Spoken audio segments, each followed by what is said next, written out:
माशाल्लाह देखो कैसा भी करके टमाटर लगाया भाई। 60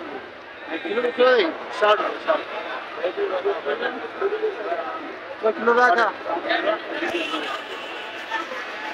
पेटी कितने का है? पेटी है 650 वाले भी है, 850 वाले। 850 का भी है। 850 वाली में वजन कितना है? 16 किलो। 16 किलो। 650 वाली में उसमें 13-14 होता है, उसमें थोड़ा दागी होता है। अच्छा ये जो है ये टमाटर बड़ा प्यारा है भाई। कहाँ का? पंजाब का आ रहा है? बलूचिस्तान के। बलूचिस्तान का है। 2 किलो 60 रुपए किलो टमाटर बेच रहा है। केरी 40 रुपए किलो। शिमला अच्छा जो है वो महंगा है, कोई 300 रुपए किलो बेच रहा है, कोई 250 बेच रहा है। लसूड़ा 40 रुपए किलो, गोभी 80 रुपए किलो। सब्जी खत्म की थी गड़े है। गर्मी बहुत है भाई, आज गर्मी ज्यादा है।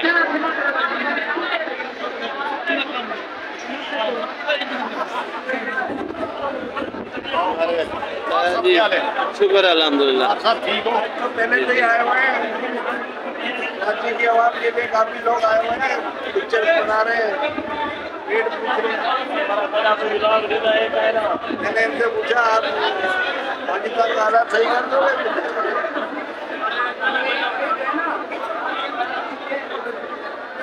ये पाकिस्तान के हालात तो सही हैं और गर्मी बहुत है कराची में।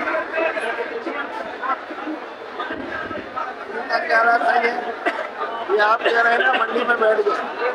मंडी के हालात सही है तो पाकिस्तान के हालात सही है। मंडी के खराब है तो पाकिस्तान के खराब है। तो आपको पता चलेगा। अभी पहले को 30 रुपये पेट्रोल कम हुआ।